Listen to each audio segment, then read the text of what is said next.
All right, guys, what's up? Welcome back to the regularly scheduled Tuesday night streams.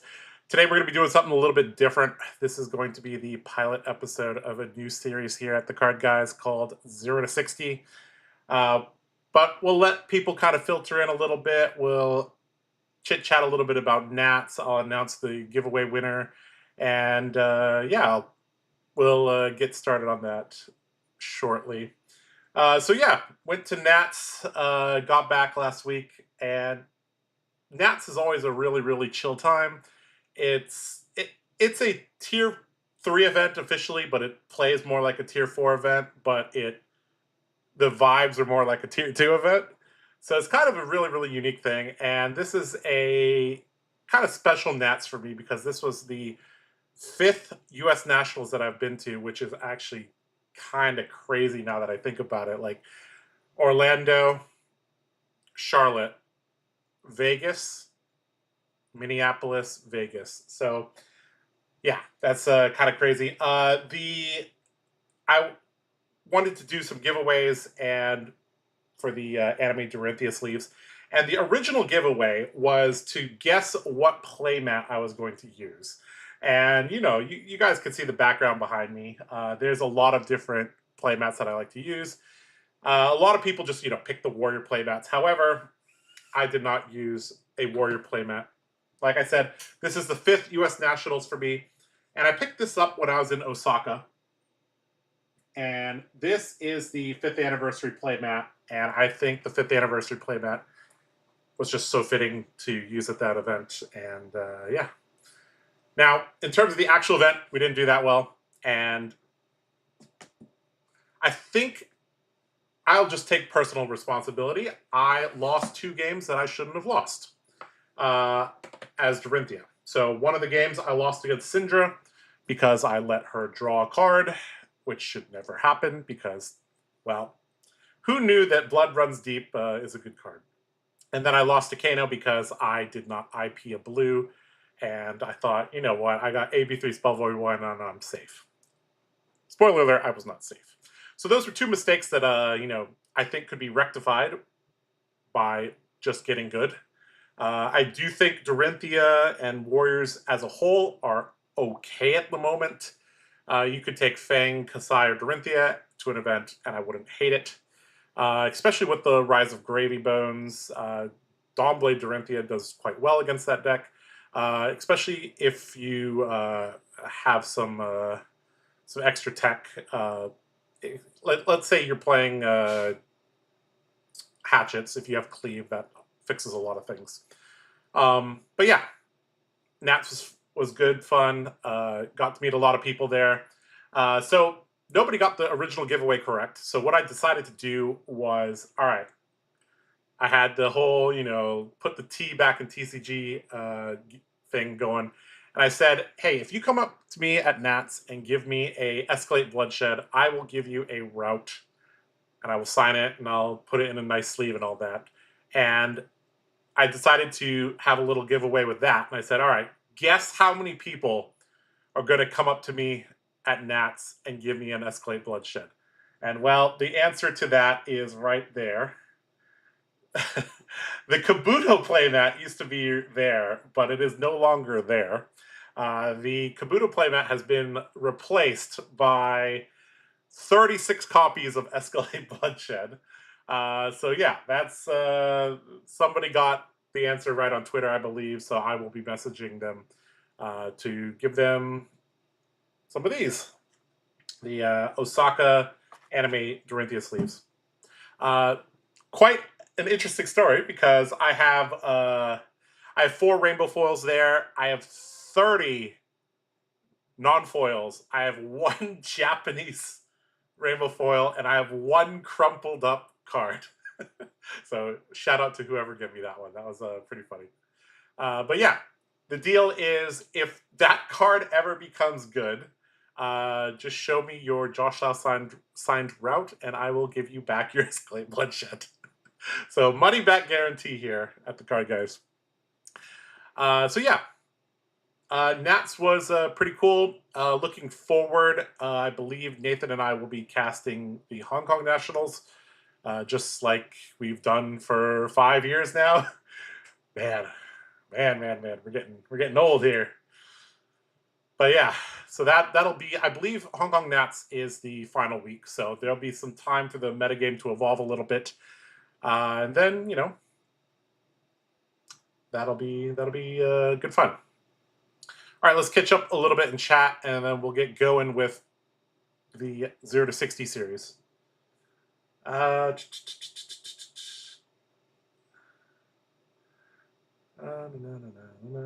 It's Betsy's time. I think Olympia and Betsy will rise up together because they're going to have a shared product. Ranking them based on meta or how cool you think they are. Nope, we are ranking them by their difficulty. Because, well, so we did a little bit of a survey. You might have seen it on Twitter or on our YouTube page. We got 195 people that responded to that survey, talking about the difficulty of each of the heroes. And we're going to take a look at all that data very, very shortly. Hello, Kidder Fox. Nice to see you here. Evening, Josh. How are you? I'm doing quite well. It took me a little bit of time to recover from Vegas. I don't know what it is about Vegas. The sleep schedule or just the craziness. Yeah. But it took me a little bit of time to recover. This is a side note. I got this. The Switch 2. This was very, very hard to find. This was not easy to find. So the Switch 2's release date was during, I believe it's the Thursday before Nats. So I didn't get a chance to be there on release day. So I fly back into Atlanta. The plane gets delayed for a really long time. We arrive really early Tuesday. I get out of the airport and I'm like, you know what? On my way back to Alabama, I'll just hit up all the Best Buys, GameStops, and Targets and try to get a Switch 2 on my way back. I went to 7 different places. I could not find one. I went to Costco. Costco has a really, really good deal. If you're a Costco member, you can get $100 of store credit for $85, and then you take that $100 store credit, you buy the bundle, you get 2 of their S tier games for $99. So you basically can get 2 of their $70 games for $85. So that's the way to do it. If you guys are Costco members, you want to save a little money. That's a pro tip right there. But eventually, I went back and I was like, okay, so sad. All I had to show for it was this. I decided to buy a Switch 2 Pro controller at Costco, so I felt something. I was very sad. I went back home and I didn't have a Switch 2. And I decided to... So there was this website called Switch Sniper, and we basically used that to, whenever there was stock nearby, I would get an alert, and I would drive out there and try to get it. And I got lucky, and I got literally the last one, I think, in the whole state for the day or two. And yeah. So if you guys want to play some Mario Kart or whatever, hit me up. We'll make a FAB lobby or something like that. I got 4 or 5 people that I've added already. So that would be pretty cool. So what's 0 to 60? 0 to 60 is a new series here on the TheCardGuyz YouTube channel, hosted by yours truly. And there is actually somebody in the call right now with me. You might know him and love him. And he plays all of the heroes, basically. And he's going to be teaching me how to play all the heroes. So can a old dog learn new tricks? We're going to find out, One of my locals played you twice at Nats. He was the one who helped me get into the game and give me lots of warrior commons and rares. Well, that's cool. Josh, does Dawnblade have to hit a hero to get a counter on it? No. That's the secret. You see, back in WTR, they didn't know that allies were going to be a thing, so a lot of things just said on hit. So a lot of the Katsu stuff is also on hit. If the card becomes good, like, isn't it absolutely goated? I have no idea in what world Escalate Bloodshed would become a good card, but if we live in that world, we live in that world. That would be lovely. Is the goal to collect 100% of the Escalates and then set them on fire? I don't think I could set my cardboard on fire. That doesn't feel good. Escalate Bloodshed is the only thing that could possibly stop Betsy. Yeah, that... we don't live in that world, bro. When Betsy rises, Azuri shall rise as well. Sure. I thought we were ranking them based on which heroes you think you could beat in a chess game. I don't know. Oscillo seems pretty hard. He's like alpha, not AlphaGo. The Stockfish or whatever it's called. We should petition for that to be the next one. Sure. The card guys love making tier lists, and you know, I can't let Nathan make all the tier lists, you know. So 0 to 60 was a Met card. Yeah, that's true. It's actually kind of funny because we designed this series before they started releasing the 0 to 80 series on the fabtcg website. So yeah, it's Merrick. Yeah, Merrick would love 0 to 60 for sure.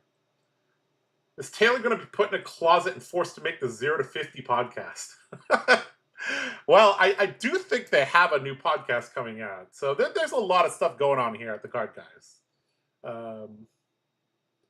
If you need an Azuri Pro for the call, hit me up. Yeah, that will definitely be helpful. The podcast is a different name, but yes. Well, yeah.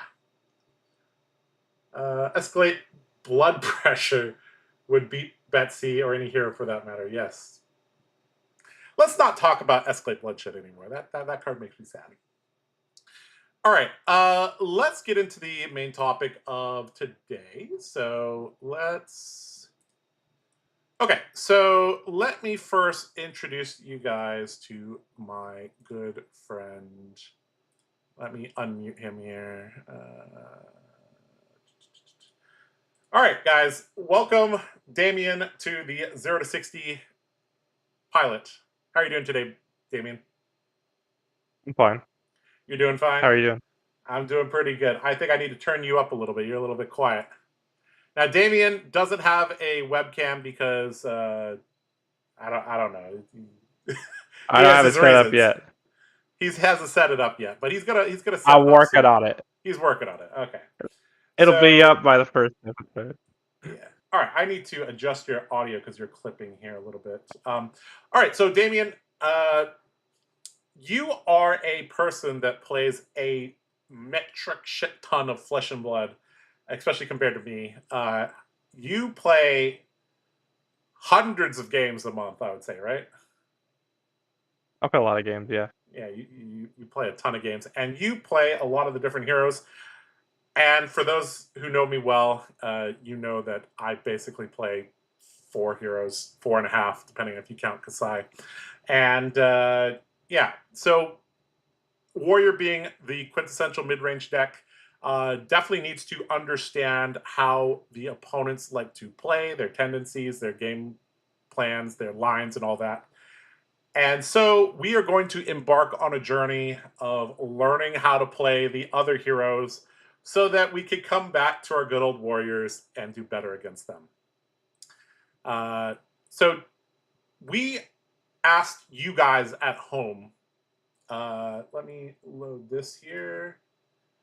All right, so we put out a survey, and we asked you guys about 36, 37 heroes. I mean, Nuu is no longer here. But we asked you guys to rate how complex each hero is. And then we also had a few other questions at the very end. And we are basically going to be going over the results of the survey. So we have charts here. We also have this thing here where we've calculated the average and the standard deviation, and we've sorted them into some charts here. And basically, we're going to be using these graphs, these charts, to help us make this tier list, where I have every single hero in the game, and we are going to be making a tier list. And this is basically going to determine the order for our series. We are going to start our way from 0 and work our way to 60. We are going to start with the easiest heroes. We're going to master them, not master them, but we're going to get an acceptable level of competency, and then we will proceed up the list. So Damien, just kind of looking at the data right now, how do you want to approach this? Do you want to just go through each hero and then kind of talk a little bit about what the people did and what we think? Yeah, we can do that. Okay. All right, so this is in alphabetical order. Now, all right, so let's just start here. So there were 195 people that responded. Technically 194 because some asshole skipped every question and then wrote Nathan as a bitch at the end. I don't know who did that. Maybe it's Vero, I don't know. But we have 194 responses. However, we did allow people to skip if they weren't entirely sure about the heroes. For example, like Arakni Huntsman, a lot of people just said that they did not know really where it belongs. We also asked at the very end, we asked, have you competed in a tier 4 event? Yes and no. About a third of our respondents have competed in a tier 4 event and 2/3 did not. And so we were able to separate the data into two groups.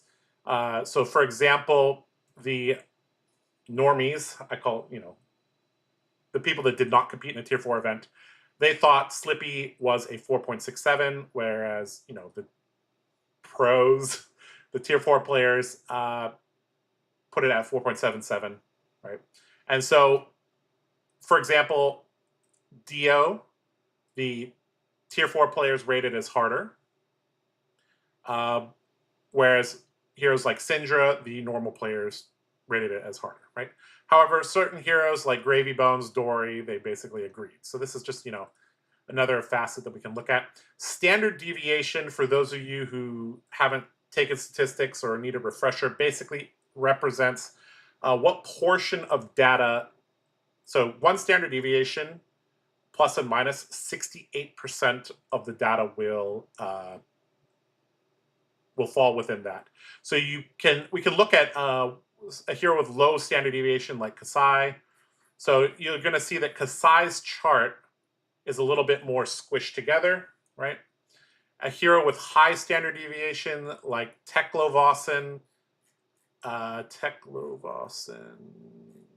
right here, you see his chart is very spread out. So that's basically what standard deviation means, right? And so on the left, we have all the heroes sorted by difficulty. On the right, we have the heroes sorted by standard deviation. So yeah, I've kind of color-coded them a little bit into different groups, but we can kind of go from there. So we're going to basically be using the averages, the standard deviation, and the charts to inform our tier list. So let's start off, Damien, with A. Arakni slipped through the cracks. So it looks like a majority of people said this is around a 4 or a 5 in terms of difficulty. Not a huge difference in terms of the averages for the normies and tier 4 players, coming out at about a 4.7. So Damien, do you agree with them? Yeah, I think he falls near the middle. He's not like too hard to play, but he's not extremely simple. Mm-hmm. Are you kind of far away from your mic? You're not exactly the clearest that I've heard you. You might want to. No. Yeah, you might want to get I'm closer to your not. mic. No. I am close to my mic. You are close to your mic. Okay. Well. Uh-huh. All right. Well, in chat, are we good with? If the audio is good, then we can continue. All right. So you generally agree that Arakni slip through the crack is around 4 to 5. Yeah. What would you say is like, because you know all these heroes much better than I do. So what would be like the complexity in this hero? Like, why isn't it near a 2 or 3? Why did 2 or 3? Because there's like certain areas where you have to like decide whether or not you want to flick knives, and some of the lines of whether or not you want to send like disruption or more damage, or how you want to. It's like turn sequencing is mainly like Slippy's big concern for how you want to pilot the deck. Okay, so there's some consideration in terms of sequencing, and that's actually a common theme that we're going to see throughout this is that like heroes with very little sequencing to do, like Guardians and some of the ninjas. Although the ninjas are actually kind of all over the place. Generally, going to fall a little bit towards the easier side. So, do we want to put Slippy towards the 5 to 6 or the 3 to 4? We'll put him towards the 5 or 6. We'll just round. Okay, sure. We'll leave him there. And All right. Put him at a 5. Yeah, sure. All right. So the next hero we have is Arakni Huntsman. Now, this hero is one of the heroes where a lot of people, a good amount of people, did not answer this question. And we also have one of the largest standard deviations we've seen. Like, look at this. Like, some people think it's a 10, some people think it's a 1. A lot of people think it's a 3 to 5, but Huntsman seems to be like on average 5.08, but the standard deviation is like really high. It's actually the highest, the highest standard deviation of any hero. So what's your thoughts on Arakni Huntsman? I think he's like a 6. He's mainly a fatigue deck. I play a lot of Arakni, and the main thing with him is your cards have contract, and you're looking at your opponent's deck a lot to manipulate where their cards at from the top to the bottom, right? So you actually need to know more about what your opponent's deck's doing sometimes when you're playing this deck. So Huntsman doesn't really have any complex lines or any you just like block on the right places, play your stealth cards, buy back your armor with your silver. It's mainly like how you want to disrupt your opponent, how you want to move their cards around in their deck. That's the main part that makes him like difficult to play. So, like, you could summarize that as like, because you have to play 18 to 20 turns, you have to make a greater density of decisions than some other heroes that just play 5 or 6 turns. Plus, you need to know what your opponent's deck is trying to do. I guess there's also some pitch stacking involved as well. So yeah, that's okay. So the general consensus was that they rated this a 5.08. Very, very high standard deviation. Where would you want to put Huntsman? I'll put him like a 6.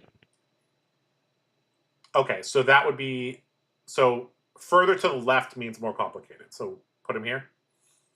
To the left of Slippy? Yeah, I'd put him to the left of Slippy. Okay. You got to know more about your opponent's deck than if you're playing Slippy. All right, fair. All right, the next hero. Oh my goodness, Arakni Marionette. I know you definitely have some thoughts on this. This is a deck that actually attempted to teach me, and this did not go very well, guys. Even though, Damien, you were like, "Hey, Torrential Toxin is a route." I'm like, okay, Saber Bloodshed is Steelblade Supremacy. Still didn't quite click for me. Every single time I looked at a Mario hand, I was like, what the heck do I do with this? Most of the respondents said this was, a 7 or 8. Looks like the average among all the respondents was a 7. And pretty tight standard deviation. So the average standard deviation is basically Bolton's, so 1.64. So if the standard deviation is lower, that means it's a little bit tighter. So where is Mario? Mario was right here. So only a couple heroes harder than Mario, at the very, very tail end of, this orange section here. Damien, how difficult would you say Mario is? Let's say like an 8. And what makes this hero difficult to play? It's just like, it's really hard to know where you're supposed to block, how you're supposed to convert hands sometimes. Like, structuring is like the utmost thing you have to do with the deck. There's like how to play certain hands and how you're supposed to extract value out of them is like the hardest part of the deck. Knowing when you're supposed to mask, keeping your opponent marked, bluffing with your daggers. This deck is very complex and like a mind game strategy as well. Yeah, and I remember watching a video from Tao Tao, and he said that the margin for error with this deck is extremely thin because, I mean, you can lose a lot of value if you mess up. And that is correct. You could lose entire turns to like misvaluing your hand. Yep. Would you say that microing, or I don't know, managing the transformations is also very difficult, or is that just Well, you get to RNG see your flip before your arsenal, and you get to know what you are when you're blocking. So I mean, like the only one that like is really hard to like convert sometimes is trap door, but all the other ones are pretty self-explanatory on how you're supposed to like convert your hand depending on what you flip into. Yeah. I believe that this is a hero that there's a pretty significant difference between the average player and the tier 4 players. The tier 4 players said that this hero was significantly harder than the average player, which is quite interesting. There's actually a pretty large gap, 6.93 versus 7.14. Would you say that this is a hero that I mean, this is kind of the quintessential noob stomper deck, right? Like, if your opponent doesn't know what you do, you could kind of run circles around them. Is this a hero that maybe falls off a little bit at the highest level? I feel like you really prey upon people that don't know what your deck is doing, but there are such powerful cards in your deck that sometimes it doesn't matter if your opponent knows what your cards do. But if they don't know how your deck functions, this deck will run you over if you like block in the wrong place, because like Tarantula Toxin is a really good card. Okay, where would you like to put Mario? Would you like to put him in the orange, or does he go in the PhD level? Yeah, he's in the advanced. He's not a 9 or a 10, but he's definitely very hard to pilot. All right, we're gonna put him over there in the advanced tier. All right, next up, we have a hero that may not be long for this world. We got Azalea, Ace in the Hole. Most people rated this as a 6. The average, though, it kind of skewed to the left. The average was about 5.02. A little bit of a wider spread than normal in terms of standard deviation. Damien, do you think this is more of a 5 or a 6, or do you think it's? I think it depends on which variation of Azalea you're playing. Like if it's like cross wrap, I think combined it's probably a 5 or a 6 if you just take in both deck lists. But with cross wrap, just always keep an arsenal in the deck's pretty easy to play. You play pumps and arrows. If you have too many arrows, you can like block with them, or you could try to convert them with your hero ability and reloading. So I don't think the deck's too difficult, but I do think that you need a level of skill to play it. I think it's like a 5. Yeah. Okay, so is this a hero that got more complicated because of high seas? No. No. Okay. Okay. I thought so. Prior to high seas, I thought there was basically only one build of Azalea, or was there multiple that were viable? Well, there's a lot of builds of Azalea, but the main one was cross wrap before people started playing New Horizons. People were playing New Horizons before high seas because it got over Florian's blocking power. So it's always been around. There's also the Sand Scour deck, which I think is very fun to play. Okay, so what would you say would be like the hardest things about piloting Azalea? knowing when you need to not block with cards to like push more damage. Like you need to know like how to use your hero ability effectively to flip into like higher value turns, and how to like it's basically like risk management. Mhm. You need to have a lot of risk management when you're playing this deck. Like don't come off an arsenal too often, because you will have the Azalea problem of I have drawn no arrows and you will die. Sure. This is also the first hero that has to contend with fatigue because they don't have a real weapon. Is that another facet of this hero that makes it a little bit more complicated, or is it That just that's part of risk management. Okay, all right, all right? Where would you like to put Azalea? I'd put her in moderate. Okay, to the right of Slippy. I would put them in between the two Arachnes. All right, sure, we'll put them there. All right, next up, we got Betsy's skin in the game. Looks like a majority of people said that this was a 3. Got a few jokers saying this was a 10. The average is a 3.08. Very, very normal looking standard deviation. I think a lot of people did not answer this as well. Yeah, there's a decent amount of people did not know where to put Betsy. What do you think about Betsy, Damien? The Guardian. Most of your blues block 3.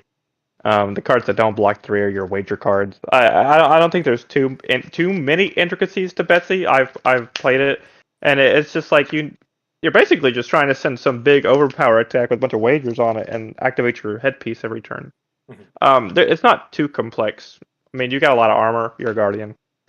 Okay, so this is the first hero where it's kind of where I like to classify this as you do or you do not.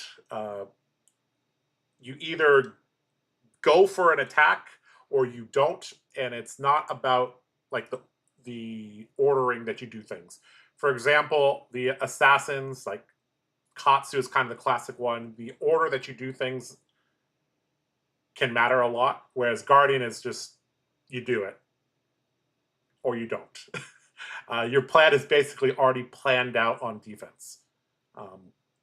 So that does make Guardians in general a little bit easier. Where would you like to put Betsy? Easy. In the yellow tier. Okay. Yep. All right. All right. Moving over to the next one, we got Bravo. Well, Bravo's chart looks kind of similar to Betsy, but even, I guess, slightly shifted over to the left. Bravo, basically the exact same average, a little bit higher standard deviation, but, also a 3.1.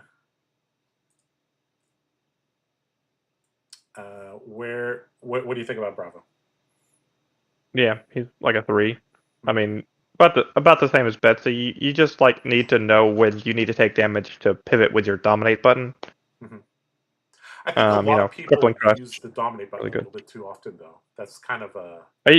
You can only use it after you strip down their armor, to make your on hits really impactful. Yeah, that's that's something that I've kind of noticed playing against Ed is that he won't really use dominate until your armor's gone, and sometimes it'll be through other things like Terra Sunder or something like that. Okay, so you're gonna put him right next to Betsy, to the left, to the right. Yep, that's correct. All right. Gonna say he's a little bit harder than Betsy or a little bit easier than Betsy. He's a little bit harder than Betsy because you always have to like keep track of your opponent's armor, and be wondering if like you need to dominate this or something like that. Okay. All right. Next up, we got Syndra Drakai of Retribution. A little bit of a spread out chart here, but coalescing near the 3 mark. So yeah, Syndra average 3.59, standard deviation of 1.75. Kind of putting her right here. I believe this is a hero that has a very large deviation between the average player and the pro player. Look at this. This is almost a 0.5 difference. I think this is one of the largest differences that exists. Tier 4 players thinking Syndra is very, very easy to pilot. Whereas normal people think it's a little bit harder. What are your thoughts? I think she's like a 4. I mean, you need to know where to put your mass triggers. You can like bait people into blocking things to be scared of mass momentum. You know, it is a ninja, so sequencing is kind of important. Which for this deck in first? particular. Well, preferably, you have starters and whatnot, and then you have extenders. Right.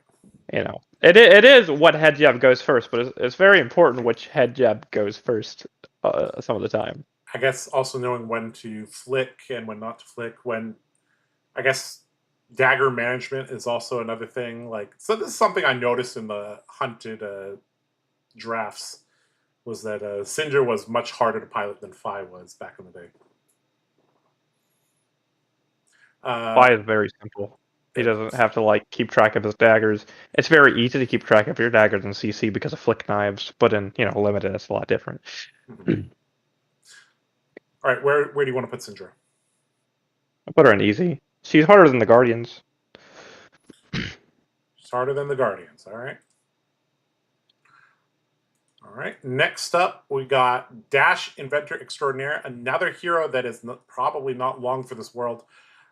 And this is another one of those heroes that has a really, really large standard deviation. I mean, we have some people saying that she's a 1 or 2, some people saying that she's a 7 or 8.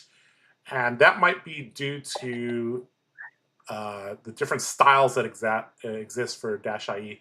2.05 standard deviation is the 3rd highest.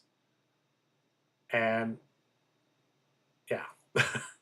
So I guess there exists many different styles of Dash IE. I guess there's less than before because High Octane is banned.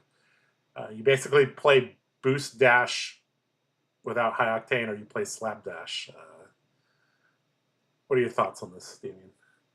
Well, those are 2 wildly different decks. You can't do them at the same time. Yeah. No, one's pretty easy. Boost Dash is very easy to pilot, right? I'm going to boost and then shoot you with an Obby Blaster. Yep. Tree Frog Dash or Slab Dash or whatever. You have to think really hard on where you're blocking. You have to get your items out. You have to fatigue your opponent sometimes. You have to keep track of a lot of things. I think Slab Dash is a lot harder than Boost Dash. Mm-hmm. Yeah, you combine them together, somewhere around 4 to 5. Do you agree with the populace here, saying this is around a 4 to 5? Well, I don't actually think Boost Dash is that prevalent. I think if we're going to rank it, we should rank it off of Slab Dash. Mm-hmm. Sure. Which would be if you're playing 6. Boost Dash, you might as well just play Dash IE, right? Or you might as well just play a different aggro deck. Yeah. Just a better aggro deck. Yep. All right, so where do you want to put Dash IE?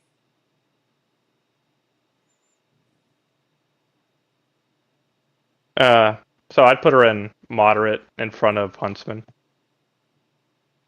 Okay. So that means, 6 going up towards 7. Interesting. Okay.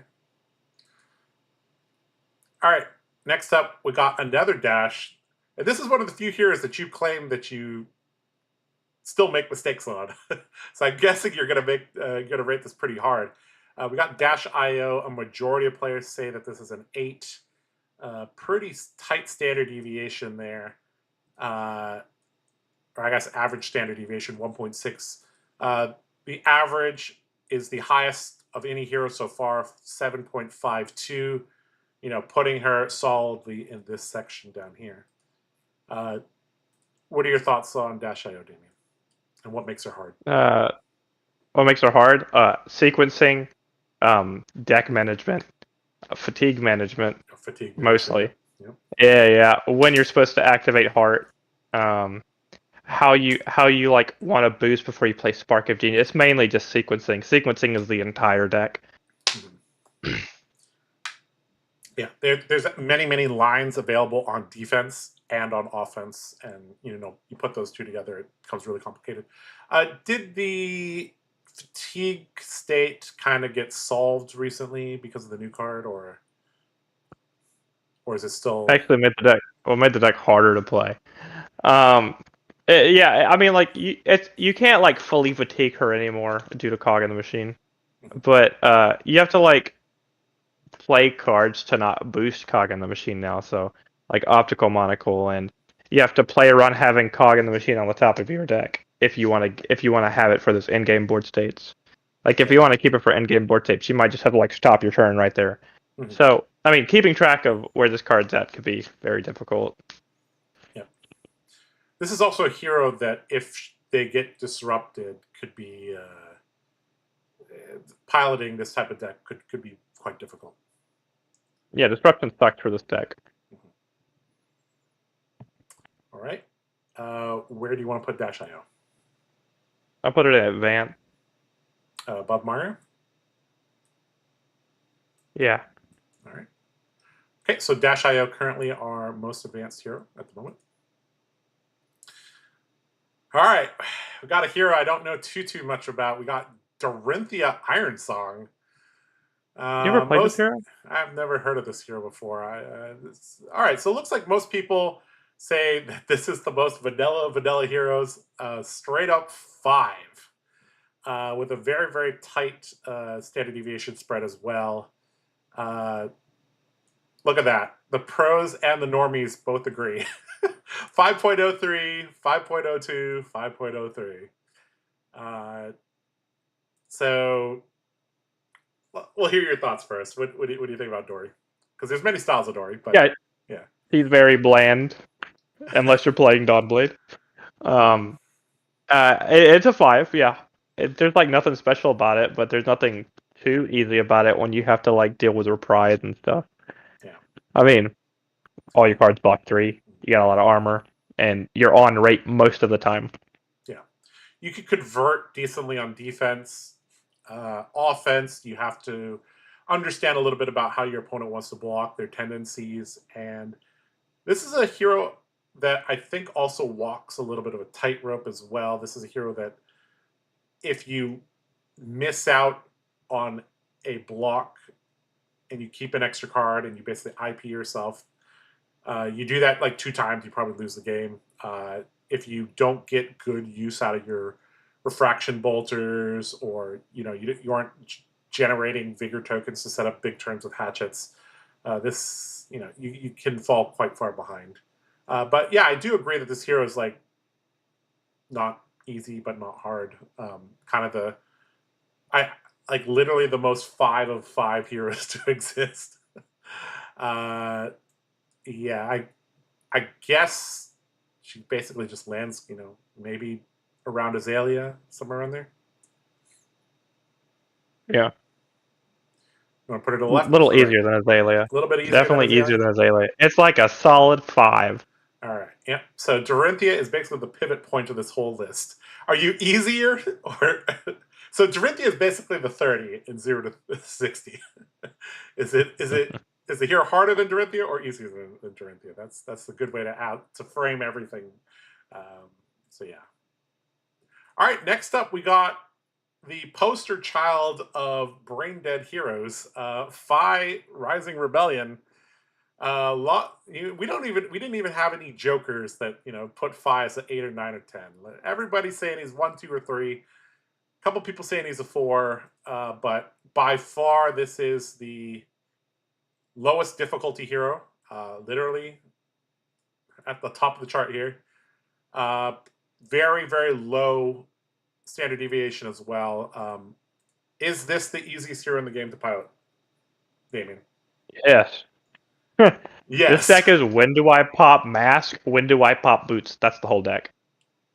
Okay. I mean, it's just like blues to swing Emberblade, head jabs, and you get back 1 to 2 value every turn with Phoenix Flame plus Shuko. So, And if you get disrupted, okay, you just deal 4 less damage.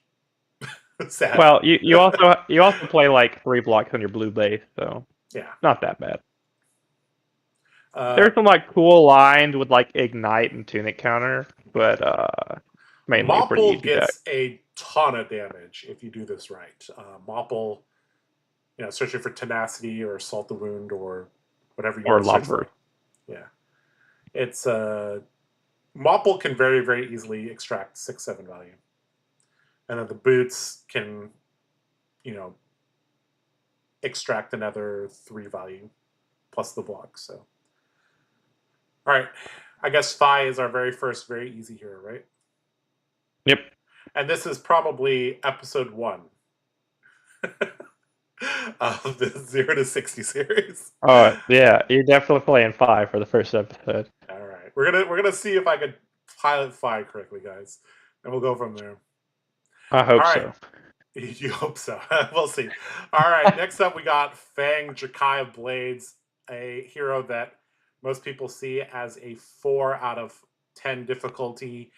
Very, very, very tight spread. 4th tightest spread. 1.44 standard deviation. Pro players think that this is a bit easier than the normies. 4.33 is the average there. What do you think about Fang? Yeah, it's like a 4. The hardest part's getting online. And then once you get online, it's like keep the card that's Draconic in your hand and then go dagger, Draconic card, dagger. And if you have like Blaze Headlongs, I mean, there's your 4s, right? I don't think he's complicated at all once you're online. The hardest part's going to be getting 3 fealty. Yes. Figuring out how to get to 3 fealty in a situation where there's still enough runway to, uh, push the fact that you have +1 intellect each turn is the hardest part about playing Fang. Also, there's a few like special things with the disruption in the game that you might have to watch out for. But in general, he's fairly straightforward. There's several builds to him. Sequencing can matter a little bit, but there's nothing like super complicated. He's also a fairly solved deck at the moment. You might have to deal with some decks attempting to fatigue you, but I think this hero is fairly resilient against fatigue in general. Pretty hard to fatigue Fang. Yep. All right, where do you want to put Fang? I guess next to It's gonna be Syndra. right next to Syndra. It's gonna be. I'd say he's harder than Syndra just because of the fealty, but apart from that, it's pretty straightforward. Yeah, if you get reset on your fealty, that can often be game losing. So learning how to manage that is something that you need to be able to do. All right, next up we got good old terror of the metagame, Florain. A pretty decent spread. Some people saying that he's a 3 to 4, some people saying 5 to 6, and this is one of the first times where we don't get like a bell curve here either. We get 2 peaks at 4 and 6, and we also see that represented in the differences between the normies and the pro players. The pro players think that this is almost 1 full point lower in terms of difficulty than the normies, which is, I believe, the largest difference that we're going to have. What are your thoughts on Florain? He's quite easy. It's like a 3 or a 4. I'll lean towards 4 for now, but it is most of his cards block really well. He's got very good like defensive tools. I mean, defense reactions, and then like you're just trying to resolve your good cards like Felling the Crown and Plow Wonder. Mm-hmm. You're a value-based deck, Yeah, right? especially Make now two ring that chancellor and there's Reaping Blade only ain't that hard. yeah, you're a value-based deck that's playing good cards and you have good armor. I mean, there might be a little bit of complication in terms of like how to use your armor correctly, but Purgatory is the main hard part of your armor. yeah. Okay, so where do you want to put him? I put him in easy. Okay, next to which heroes? It's either Fang or Syndra. I think he's. I don't think he's harder than Fang. I'm gonna be honest. All right, we'll put him right there in between the Draconic heroes.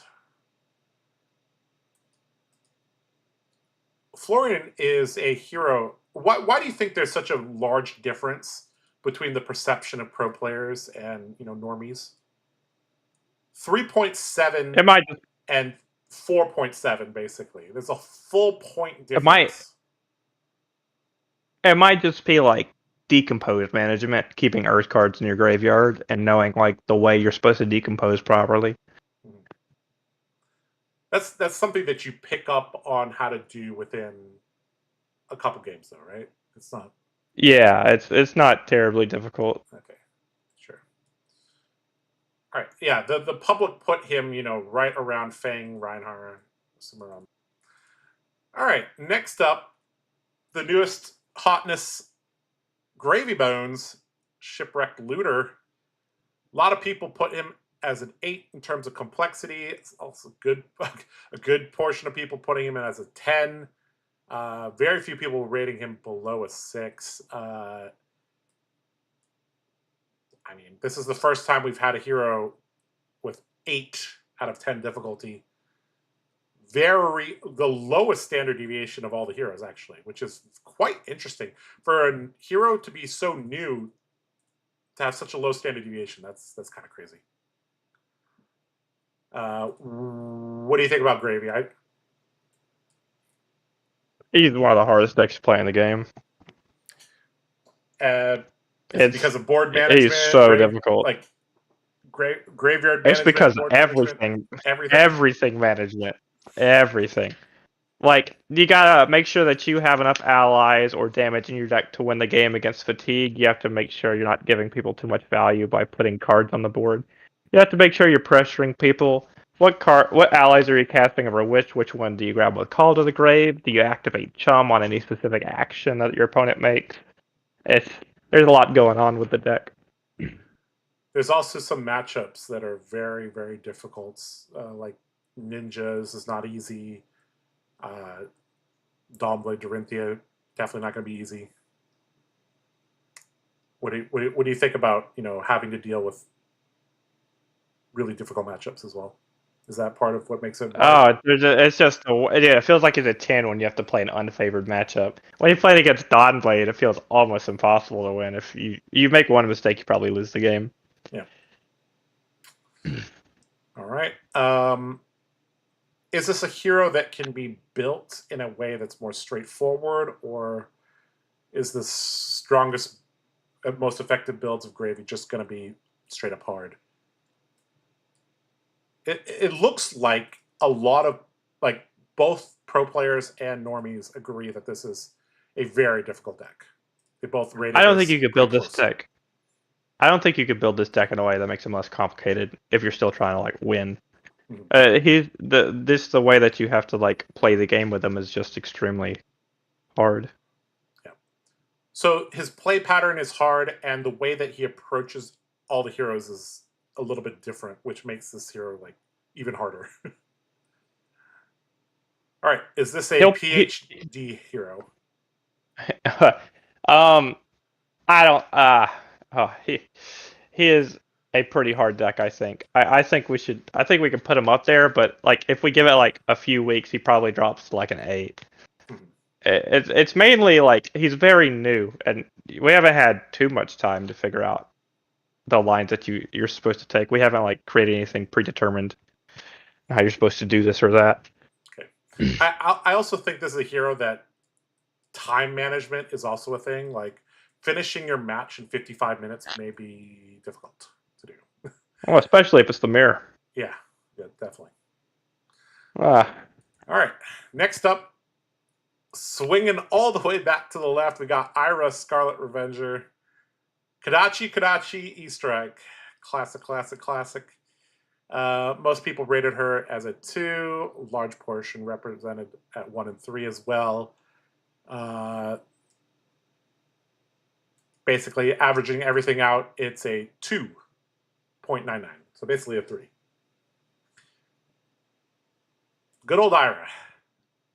This deck, every time I play this deck, I draw a hand, and it's just like, yep, that's the same hand. Like every time I draw a hand. It's literally like Oh, it's literally great! I bread and blocked butter of the 6 deck. and then sent 2 cards back. It's Nice. like, oh, I have a flick flack. This is exciting. Oh yeah, flick flag. So Let's go. yeah. So this deck's like a 2 for me. This deck doesn't feel hard at all to pilot. I mean, like you draw the dual threat, you play the dual threat, you block, you swing your Kodachis, you play your value turns. Yeah, the most complicated turn would be a dual threat turn, or when they let you draw a card off mask, and then you're like, okay, what do I do now? Oh, that never happens, right? Because you draw a card off a mask, and it's usually off of your ender, so you just put it in your arsenal. Yeah, that's So true. That's unless true. it's a blue card, Yeah. All right, pretty straightforward hero to play. I guess she goes a little bit above 5, huh? yeah, very easy, All right, very easy. All very right, good starter next deck. up, this hero is the most 5/5 exist, I guess. This is Dorinthea again, all over again. Jarl, almost 75% of people put him between a 4 and a 6. I believe this is one of the. It's a pretty tight spread, 1.49. Basically, this is actually an interesting one where the pro players put him as a 4.69. The normies put him out as a 5.22. Pretty big spread between the normies and the pro players. I guess a lot of the pro players have played Oldhim, and I guess Jarl is a more straightforward version of Oldhim, so maybe that's why they rated him a little bit easier. But what do you think about Jarl, and why is there a large discrepancy there? Well, there's not a lot to keep track of with Jarl. The only thing you're trying to do is blow up your opponent's piece of equipment, or just like outright kills them or disrupt them with ice. So there's not much to be thought about it. Like you're usually like playing value until you like want to stop your opponent from doing anything. So that's where the ice cards come in. I don't think this deck is that complicated. Mhm. But there's like a number of builds for Jarl. There's like at least 3 that I can think of off the top of my head that I see over the place. Yeah, the most complicated part is picking a Jarl build and having a decent sideboard plan with that hero. Um, yeah, this is a hero where, like, if you look at a lot of these heroes, you kind of know what to expect. When I play against a Jarl, I'm like, is this an Ice Jarl? Is this an Earth Jarl? Is this a Aggro Jarl? Is this a blow my stuff up at Jarl? Is this a Fatigue Jarl? Like, you don't really know what you're going to play against. You know when they flip over their equipment though, you see Rampart, you go, oh, it's gonna be one of those days. Yeah. Oh, look. It's Oldhim all over again. All right, where do you want to put Jarl? He's dead center. Put him right next Right to next to Dory. Dory? hmm More or less complicated than Dory? Uh, I think it's less complicated. I don't think there's I much agree. going on with him. Yes, I agree. All right, well, we have next up we have the episode 60, or the last episode of 0 to 60. We got Kano, Jakai of Aether. Lots of people saying he's very complicated. Literally, I think this is the highest value, 8.77. Yep. Or 8, yeah. Yeah. Combined value is If literally you've the never hardest. played Yeah. Kano, Yep. if you've never played Kano and you try to play Kano, this deck is impossible to pilot. Yep. It's such a difficult deck to play. Until you start getting the hang of it. But there's a lot of minute things you have to keep track of, and you have to like weather the storm to your life total until you reach like 2, and then you have to determine how you're supposed to kill them.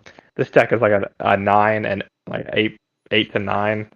Pretty difficult deck to play. All right, so we're kind of going to space them out a little bit. So we're going to put this in the PhD level. Yeah, we're gonna Above put this grade. in the PhD.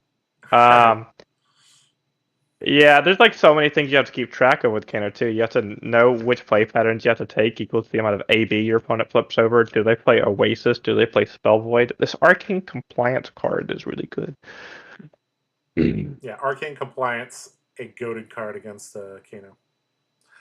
I guess also, like, this is one of the most complicated mirrors as well. Like, if you are a weaker Kano player playing against a Kano main, you'll probably lose the mirror like almost all the time. Dude, Kano mirror feels like chess. Yeah, Yeah, it's so difficult. yeah. The reason it's really difficult is because the Aether Wildfire amplifies all the arcane damage. So things can get really weird. And you also, if you blow your Storm Starters, you lose your arcane barrier. So The yeah. the whole mirror is just actually based around potions. Yeah. So All right. All right. All right.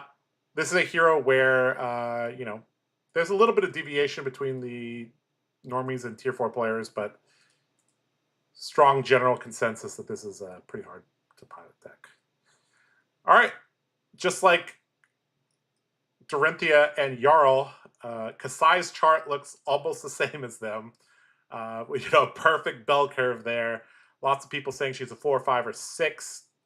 Kassai landing at an overall average of 4.78. I think she's like smack dab in the middle of all these. She's very, very, very, very close to the middle of the pack.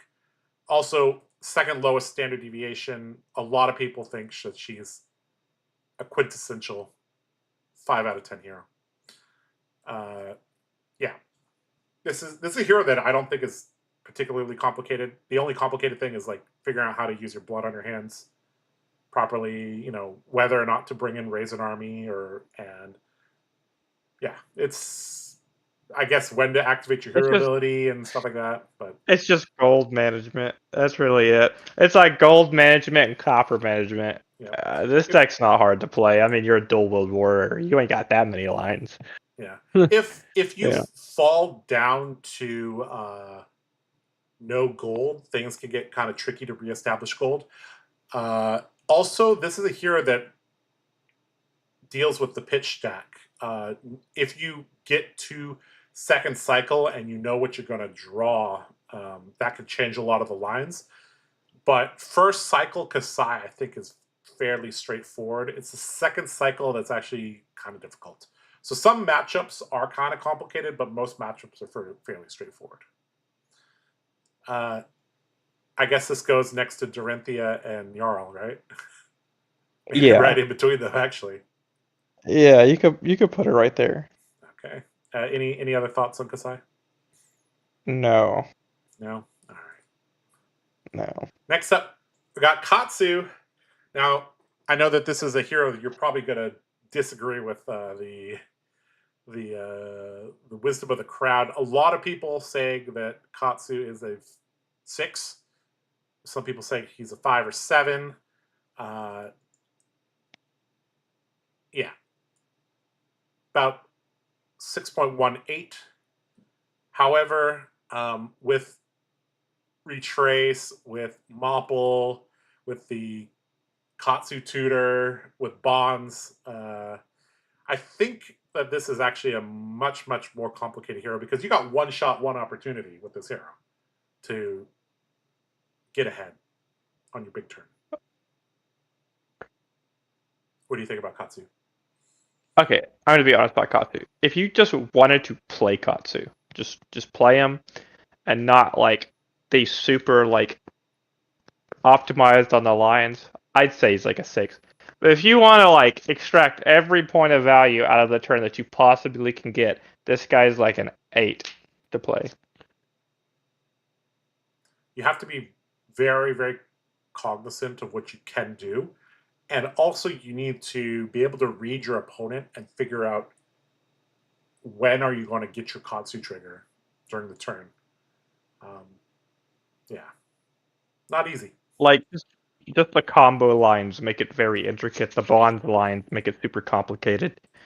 Like, you could take, from just like your first attack hitting, you could take so many different lines. It's like, sometimes it's overwhelming. There's like a flowchart for it. Yeah. Yeah, the ninja flowchart. There's also like several different builds for Katsu. Like, I know there's like a predominant build now, but in the past there were many different combo lines that you could go for, which made this hero quite interesting to pilot. Where do you want to put Katsu? I want to put him in advanced. All right. Does he go on the above Dio, below Mario, above Mario? I think he's higher than Dio. I think he's harder to pilot than both Mario and Dio. Okay. And this is the pilot at the 100% efficiency style. It's Yeah, I mean, you can get away with playing him at like 6. Like he's not like your cards do replay this card after that card, so yeah. Fair enough. Fair. Yeah. It's kind of hard to mess up when it says play this after the this cards card. do tell you the order you're supposed to cast them in. You're right. All right. Next up, we got Kayo, Armed and Dangerous. Majority of people think he's like a 2 or 3. A couple people think he's a 1 or a 4. The average is 3.15. This is kind of around the Betsy Bravo area. Pretty tight spread as well, 1.49. Good old Kayo. Value Brute Simulator. Yeah. He got some cool cards from High Seas, which make his like lines a bit more interesting, but I don't think Brutes are particularly hard to pilot. Sea Legs and Relic Coast Guard. Yeah, so the tricky thing is that there is some RNG that you have to account for. But once it happens, it's not like your line becomes super complicated. It just restricts what your line can be. What do you think about the RNG of KO and Brutes in general? You said you don't think Brutes in general are hard to pilot. Why do you think that? Oh, my bad. I think Levia is hard to pilot. I think Rhinar and Kayo are not hard to pilot. I mean, you when you play a card that draws some discards, you take the calculated risk based on the hand because you don't block in a way that makes your hand like not function, right? If you cast like a Wild Ride. Even though you say it's like randomness, you do like have pretty high percentages on your lines with the way that your deck is built. Okay.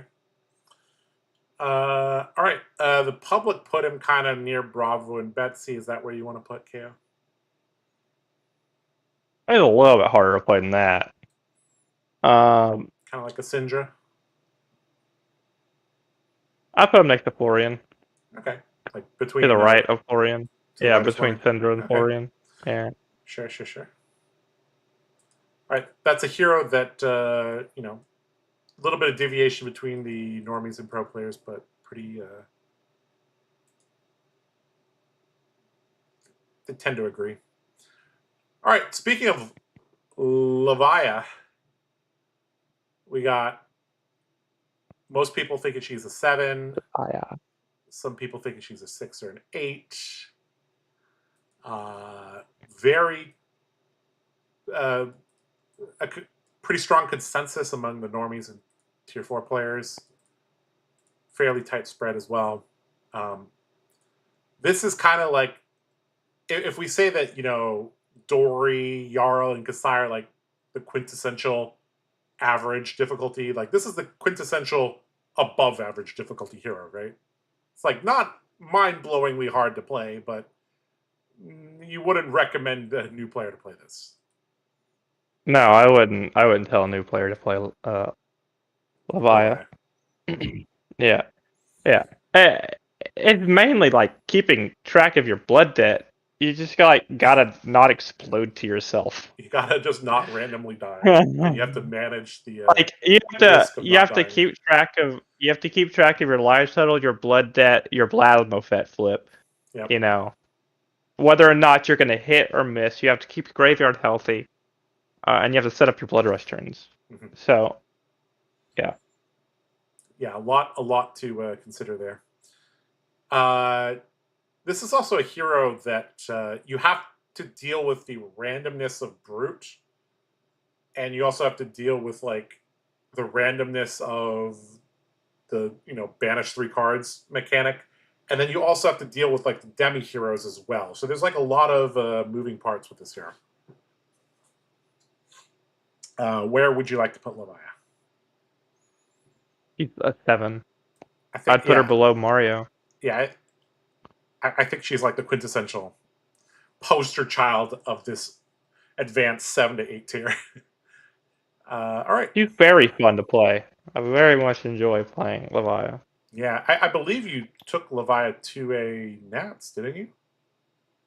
Yeah, I did. Yeah. So yeah. All right. Next up, Marlin, Treasure Hunter. One of the new heroes from the High Seas set. Very large spread. A lot of people not, like a good 10% of people choosing to not answer this question because they are not sure. This is a hero that, pro players put her at 4.6. The normies put her at 5.3, averaging out to 5.07. There's several builds of Marlin, right, Damien? Yeah, there's Death Dealer, which shouldn't be around for too much longer, and then there's Cannon, and then there's like a Redliner build as well. But it's mainly the Cannon build you're going to see most of the time. Okay. And is this a okay? So if we kind of look at this from the Cannon perspective, is this a difficult hero to play in terms of like sequencing, or is it just you sending one giant ass attack a turn and there's not too much? I feel like you're doing the same thing every turn. I feel like it's like a 5. You're doing the same thing every turn, from what I can tell from what I've been playing the deck and playing against it. You're just trying to send some arrow with overpower that like does something with an on hit. With the go fish thing. Okay, so if you don't want to swing a sword, you don't want to swing a giant ass hammer, you want to shoot people, and you want to play a moderately difficult hero, you play Marlin basically. Where do you want to put Marlin?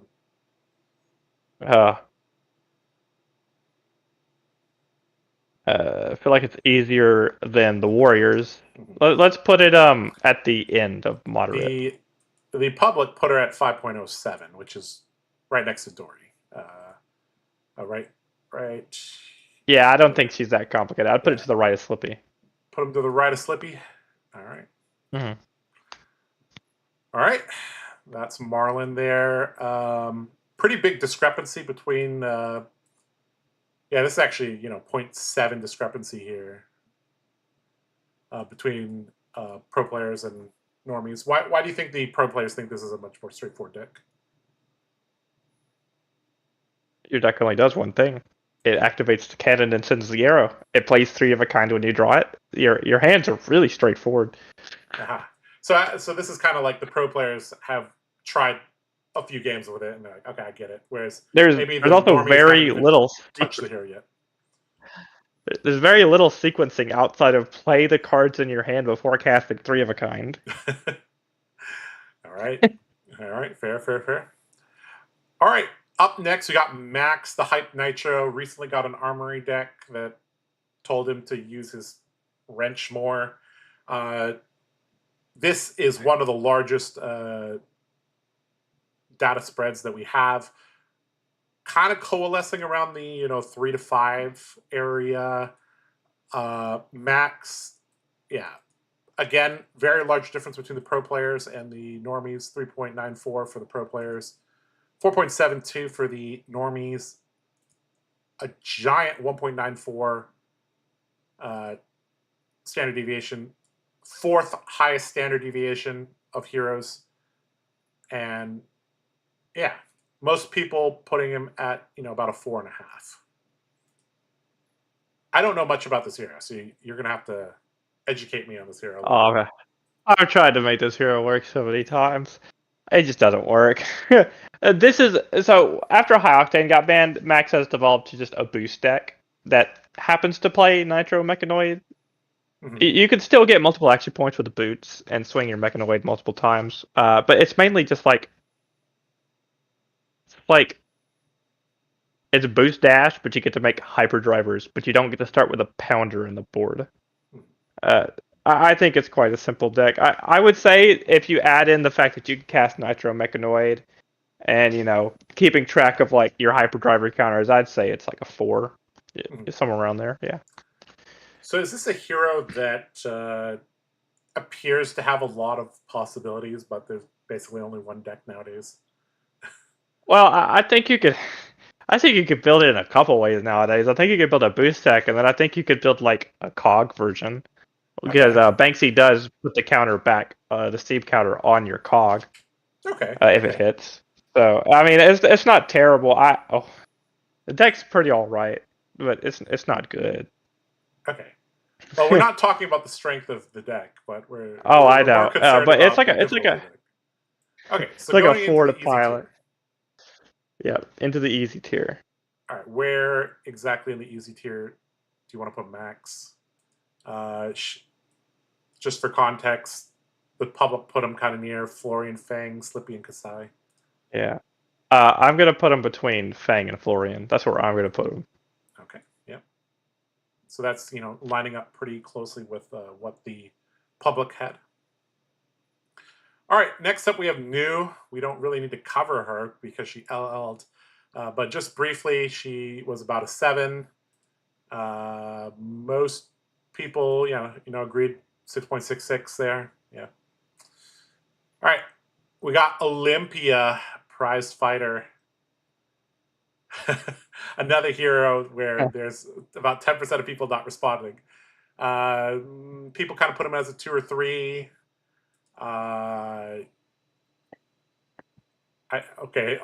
People think that he's the second easiest hero in the game to play. Yeah. Well, So, you're either playing like a pretty DGA. bad dual wield deck, or you're playing Decimated Great Axe. Yes. And those decks aren't particularly hard to pilot, and the wager mechanic doesn't come up as much as you would hope it would for an Olympia deck. So, I mean, if the deck was like more wager focused, I'd put him higher, but it's not. Yeah, pretty straightforward to use. This is a hero that, I mean, the most complicated thing you have to do is like figure out how to go again, so you can golden anvil after you win a wager, and then like figure out how to fit enough equipment in your sideboard and somehow still get 80 cards. Not go over 80 cards. The hardest part about Olympia is building the deck. Yeah. it's so you don't have enough sideboard slots to even you don't have enough sideboard play slots. the game. Also, this hero could be the most expensive deck in theory, because if you run all the good generics and you like run multiple pieces of like legendary equipment, I made an Olympia deck that was like $2,300, so it can be done. You ever paid $2,000 to lose a game, Damien? Yeah. You have? Yeah, I have a Prism deck. You have a Prism deck. All right. Well, all right. Where do we want to put Olympia? I'm just gonna put him in. We'll put him in easy at the end of the thing. We'll put him right next to Betsy. The wagers go down there. Right, the wager heroes. Betsy and Olympia are tied together. All right. Yep. Next up, we got another wizard. Another pretty complicated hero, Oscillo. Most people putting him in at an 8. Some people saying this is a 10. Most people saying somewhere between 7 and 9. So yeah, Oscillo average is out to 8.11. Very low standard deviation, 1.4. This is like sequencing the deck. .deck. This is sequencing, blocking, like managing your like instance you've got so much to keep track of when playing Oscillo, and half the times your hands don't look like they work, but they do. This deck is so difficult. This is the deck that when Rosetta came out, this was actually the deck I was like drawn to. I was like, oh, this seems really kind of similar to Is It from Magic the Gathering. That was actually my favorite color combination. And this deck just is doing a ton of things on one big turn and trying to amp to a reasonable amount of damage, and then basically you're trying to deal like 35 damage in one turn. Very reminiscent of Katsu, but like your arcane Katsu. You can kind of think of it that way. Where do you want to put Oscillo? I want to put this guy in a pretty hard deck. This guy is very hard to pilot. Up there in the PhD level? All right.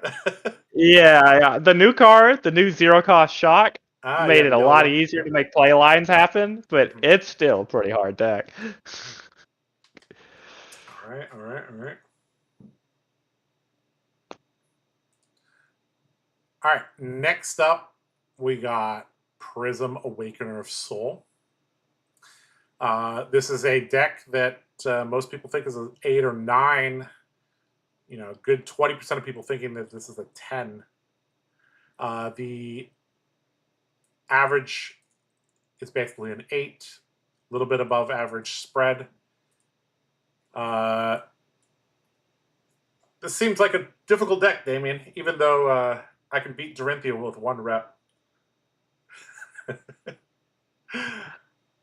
Yeah, but you made like 90 misplays when you did it. Yeah, I This made like deck 90 is misplays. like Yeah.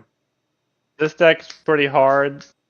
Because of like you play no blocks, you have instants that you have to choose whether or not you want to cast.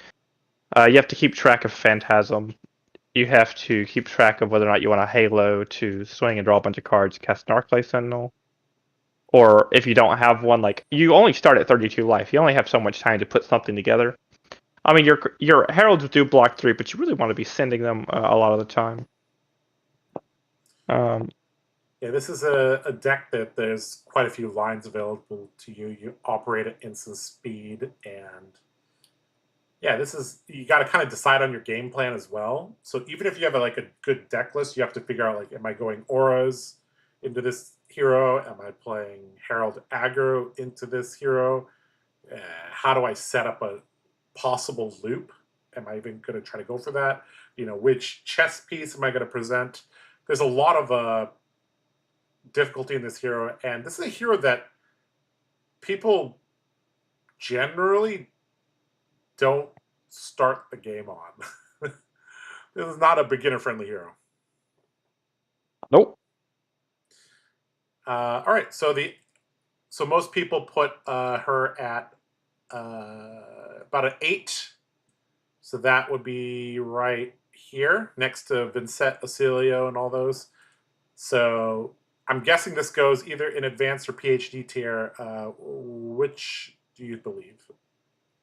I don't feel like I can put it in PhD, but maybe I'm biased. I think it's the top of advanced. Top of advanced. All right, we'll put her there for now.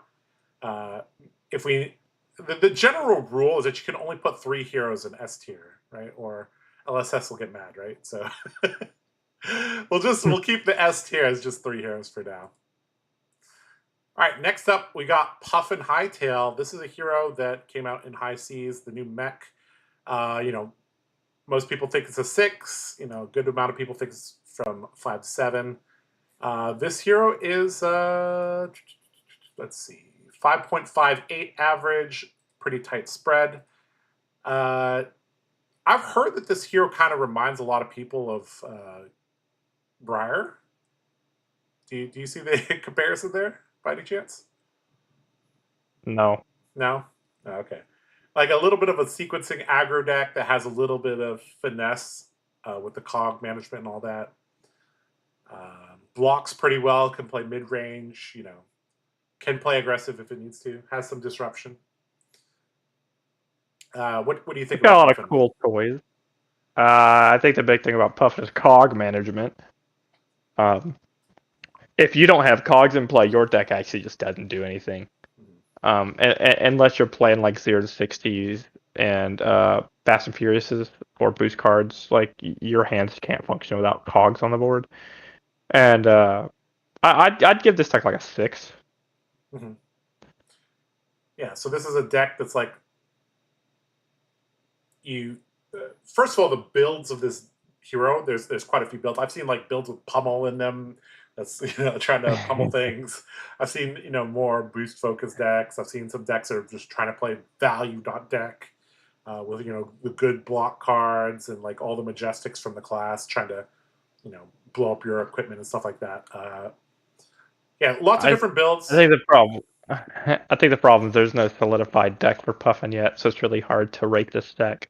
Yeah, but overall, like there's some like sequencing things. There's management of cogs, so it's definitely like a little bit harder than normal. You think maybe very top of the moderate tier? Yeah, I'd put it next to Dash IE. All right, a little bit above. Yeah, Oh no, yeah, I'd put it above Dash IE. Dash IE's big thing is just blocking. Sure. Just because slab. All right. Puffin goes there. All right. Next up, Rhinar averages out to a 4. A lot of people say it's 3 to 5. This is one of the few decks that pro players say is harder to play than the normies.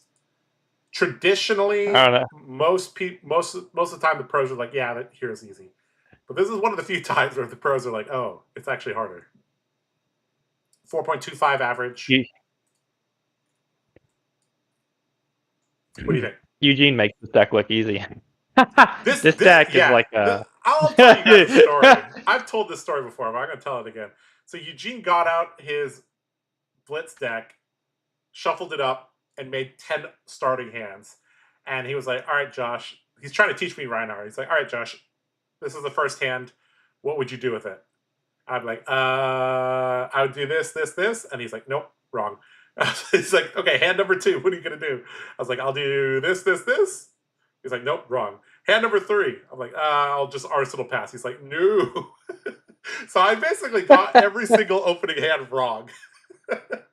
And he basically was like, all right, I'm going to make a tier list of these hands. He's like, all right, this is an S tier hand. These are A tier hands. These are B tier hands. And I'm like, what's an S tier hand? He's like, well, you're supposed to leak like 7 damage with this hand. This hand leaks like 5 damage. This hand probably leaks like 3 damage. And I'm like, oh my God, turn 0 Rhinar is so complicated. And yeah, so I don't know. This deck seems real complicated. Also, you run like tuners, you run scab skins, you have to deal with the draw discard random variants. You got rum now as well, so there's like a whole other thing there. I don't know. This hero seems really complicated, but then you think about it a little, you're like, well, it's from WTR. Like, how complicated could a WTR hero be? And it's like, I don't know. What do you think? Yeah, he's like 4 to 5. I think Rhinar is somewhere along those. He has some very like complicated play lines. So like, you can drag a game out with Rhinar if you wanted to with certain lists and like pitch deck quad intimidate hands. Yeah. If you're playing against like a very slow deck, or into like aggro, you just like play out. You just try to be very aggressive with like scab skin hands, or you try to block for value. He feels the most like variant spaced out of the brutes, because you have to like do a lot of extra stuff to push with him. Yeah. Why do you think, like, if we literally look across the board, like, very few instances of the pros rating a hero significantly harder than the normies? Like, there's, I can't find an example of them. Wasn't it just because that they look at the deck differently? A new player is not gonna see like the high end game or high level plays that you need to make, or the things that you really shouldn't do with the deck. And pro players are gonna know what you're not supposed to do and how you're supposed to like pilot to an end game. Yeah, that's actually a really interesting point. Like, knowing what not to do is like remember when you might have not made this mistake, but when I first started playing Kano, this was like 5 years ago, I would like Kano on my opponent's turn, like, instead of like on my own turn. And I was like, no, that's definitely wrong, because they still have cards in their hand. They can argue. Okay. And then eventually I figured out you shouldn't be Kanoing on their turn unless you're trying to kill them. So. No, you should be blocking and playing potions and then going, this hand does 95. Yeah. Yeah. All right, where do you want to put Rhinar? Rhinar? We'll put him in moderate. Is he above or below Dory? Because Dory is like the I think he's tier list. I think he's easy. I think he's easier than Dory. Okay. I think he's hard. I think he's hard. I think he's harder than Marlin though. Let's put him between Slippy and Marlin. All right, put him between Slippy and Marlin. Okay. All right, this is a complicated hero in my opinion, but we'll hope. I mean, between you and Eugene, hopefully I'll have enough help there. All right, next up. Well, aren't you the world's best Riptide player, Damien? I like to think so. You like to think so. Well, Yeah, I'm I like sure to you're gonna think have a lot so. to say about this hero. So Riptide, a lot of people think he's a 6, and some people think he's a 4 or 5. Pretty large drop off down to 7. But yeah, so Riptide averages out to 4.96. So this is actually a very, very standard difficulty and spread, like right in the middle of both. Now there's like 18 versions of Riptide.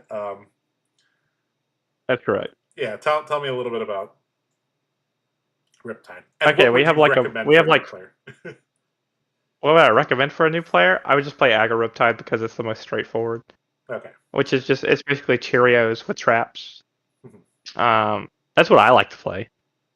But then there's like the fatigue variants, and then the mid-range variants, and then you have the red line manta versions, and then you have barbed castaway. So many ways to play this deck. I think this deck's a 6 because there's a lot of weird things you can do. Most of Riptide's intricacies come on blocking. Because you have you can sidestep dominate to a certain extent with your hero ability, and you can avoid disruptive effects as well. Like if your opponent was gonna make you discard cards out of your hand on hit, you could block, play a trap, reload an arrow. Riptide's all about sequencing, I'm sure. Yeah.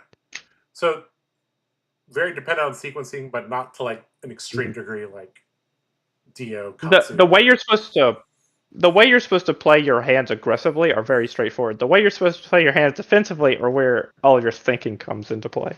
Mm-hmm. And defense comes first, so that's that could create a lot of situations where you have to think a lot. It's also whether or not you play Tunic or Trench. Because if you play Tunic, you can't. You have to be sometimes careful with your arsenal. You do play long drawn half gloves and the quiver to bail you out 2 times per game if you play it like that. But it's very intricate. Yeah. Mm-hmm. Okay. So is this at the very, very top of moderate, or is this sneaking into the bottom of advanced? I'd put him at the top of moderate. Okay. It's a little bit higher than Puffin. Yeah. Okay. All right. Our moderate tier getting kind of large, but that's to be expected, right? We're supposed to have a bell curve, kind of when all this is said and done. All right, getting close to the end here. Next up, we got Sir Bolton, Breaker of Dawn. Another hero with a pretty large spread. It's actually very interesting. Good amount of people, like 20% of people think he's a 4, 20% of people think he's a 5, 20% of people think he's a 6, 20% of people think he's a 7. And, pretty steep drop-offs on the other sides. This is a hero that, let's see here, averaged out to 5.11. Another situation where there's a 0.5 gap between the pro players and the normies. So pro players think Bolton's fairly straightforward. Normies think he's a little bit more complicated. Yeah. So this, according to the public, is the most complicated warrior, and I would agree with them. Mainly because Bolton has several styles, although it's kind of coalesced to one style these days. This is a hero that has to manage soul properly, has to manage their power cards carefully. A lot of the decisions come on whether to go with a certain hand or not. So I would say it's the most complicated, but there's a little bit of a little bit of sequencing. There's also a threat of getting fatigued as Bolton as well. So that's another thing you have to manage. But yeah, I wouldn't say he's the most complicated deck in the world, but he definitely feels like the most complicated warrior. What do you think? Yeah, I think he is. I think the charge mechanic means you have to. Why does his cards require you to have an extra card? Mainly, I think Bolton's main. I ask that all the time. It is. I think Bolton's main deck is Raiden right now. I don't think anybody's playing combo or Beaming Blade. Memeing Blade. Yeah. Nobody's playing Memeing Blade, Damien. I love Beaming Blade with Library. It's a really fun deck that sucks. Yeah, really fun, but sucks. Yes. Yeah, I think the main version of Bolton right now is the NIMBY deck, right? I think that deck's Yes. very good for Yeah, what it is. It's very very good. NIMBY actually was like one of the best cards that Bolton has got in like a year, and he got an armory deck. So yeah, I don't know. NIMBY is such a good card, and NIMBY's a Bolton. real good card. All right, where are we gonna put Bolton? The public. Let's see. The public put him right here, Uh, basically next to Puffin, Azuri, Huntsman, and Marlin. Kind of, I would put him between 5.11. IE and Huntsman. Put him between I IE think and he's Huntsman. harder than Dory. Yeah, I think he's harder than Dory, but he's not as like complex as Slapdash on like the blocking aspect. You're Sure. like counting difficulty to pilot, you know. Yeah, the only like really tricky thing is like maybe utilizing the armor pieces correctly. Like that takes a little bit of like getting used to, like whether to play Tunic or Soul Bond, whether to run uh, Helm of Halo's Grace or Warband of Alana, Snapdragons or Warpath the Winged Grace. Yeah. Okay, so stick Bolton there, and let's move on. So up next we have a hero that again 10% of people do not know where to put him. Teklovossen. We got some people saying he's a 1, some people saying he's a 10. A lot of people just kind of like this is the largest spread of what we've seen, Damien. All over the place. Coalesce towards a 6, but yeah, a lot of people I think just do not know where he goes. He averaged out to about a 5, and I think literally second highest spread. So yeah. I see. I've played a So lot of Teklo. you've played He's a lot of Teklo. Oh my god! All right, yeah. tell me about What? it. It's a fun deck. Yeah, Hey, it's I the heard deck he's is like one literally card just away from being good. he's just that's what they say about Bolton. Like Bolton, one legendary away from being good. Yeah, I mean, his entire deck is just armor management and like That's getting true. your Evo stuff online. I mean, like you have a lot of intricacies with like fabricate, scrapping your graveyard and like a bunch of other things, like trying to obtain your singularity end game. Mm-hmm. Um, he's got a lot of defensive options, like you cast Evos on your opponent's turn to block and draw a card. So I There's a think good he's like amount a of 7. decisions. Mm-hmm.